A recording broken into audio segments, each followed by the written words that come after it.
Diorang selalu lah peli-peli macam, cabi je kau, comel je kau." Saya rasa macam, apa yang cabi, apa yang tu? Bila tengok cermin, ya tu, apa yang diorang cakap tu betul lah. Hai, nama saya Kamal. Apa punca Cik Kamal pernah gemuk? Punca pernah gemuk dulu, saya selalu minum air manis, lepas tu saya malas bersenam. Lepas saya hari-hari minum manis, makan manis, bersenam tak langsung. Tiba-tiba saya cek berat badan saya dalam 79 kilo, 80 kilo, macam tu. Dia, bila start dari situ saya rasa macam, aku dah tukar lah sebab badan dah berat sangat, dah besar. So rasa macam nak kena kuruskan badan lah. Ada tak momen yang boleh share pada kita? Momen dia yang paling saya rasa lah, bila buat kerja, berjalan ke, buat kerja ke, memang penat, memang mengah. 1-2 langkah pun, kadang-kadang lutut pun sakit. Tak, saya rasa macam badan saya dah berat lah masa tu. Macam saya pergi kerja naik motor, kadang-kadang bila dah terlampau berat badan ni, badan rasa penat, rasa lemah, boleh dapat micro sleep. Itu bahaya tu, lagi naik motor kan. Lepas tu, kalau ada family dinner, gathering ke apa, diorang selalu lah peli-peli macam, cabi je kau, comel je kau. Saya rasa macam, apa yang cabi, apa yang tu? Bila tengok cermin, ya tu, apa yang diorang cakap tu betul lah. Cuma maybe peli kot, dia tak ada nak cakap direct kan, sebab family kan.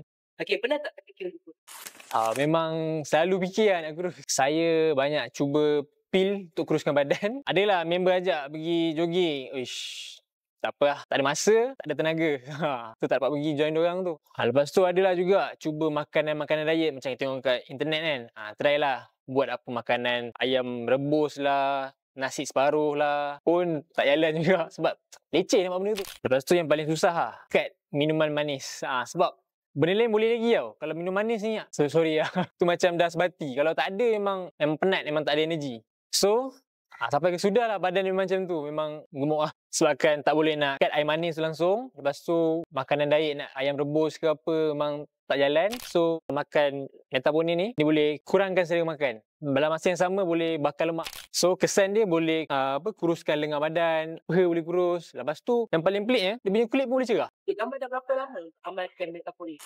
Saya dah amalkan dalam dekat 2 bulan juga lah, 2 bulan. Kenapa Cik Kamal nak try Metabonin? Sebab Metabonin ni, dia macam mana? Saya punya hormon tak stable tau. Sebab susah turun berat badan. Bila makan benda ni, dia boleh kawal saya punya hormon. Dia boleh cut saya punya selera makan. So macam saya kerja balik malam kadang-kadang kan, tak ada masa. So bagus lah makan benda ni. Boleh dia kawal lah pengambilan kalori kita setiap hari. Macam Metabonin ni, dia punya barang-barang dalam ni semua jadi. Dia tak ada bahan chemical ke, bahan terlarang tak ada. Macam produk-produk kat luar sana yang untuk kurus, dia ada bahan terlarang. Sebab tu dia punya result instant. Macam cepat lah result dia. Saya tak kisah pun turun berat ni lambat. Janji turun. Cik Kamal boleh share tak cara makan Metabonin? Kalau saya akan makan before breakfast. Before sarapan. Cara dia, saya just masukkan dalam cawan, lepas tu bancuh dan minum. Rasa dia sedap lah. Kalau korang dah try, dia akan nak lagi. Satu lagi, Metabonin dia ringan je. So nak pergi mana-mana pun senang lah. Tak lambat pun boleh. So Cik Kamal ada tak nak recommend kat siapa-siapa Metabonin? Saya memang akan recommendkan Metabonin ni dekat family member dan kawan-kawan saya lah. Sebab benda ni memang berkesan. Lepas tu saya tengok ada yang 80 kilo boleh turun sampai 50 kilo. So kalau boleh, bukan kalau boleh lah, memang kena dapatkan package yang besar. Sebab apa tau? Dia kena consume dalam 2 ke 3 bulan lah baru nampak hasil dia.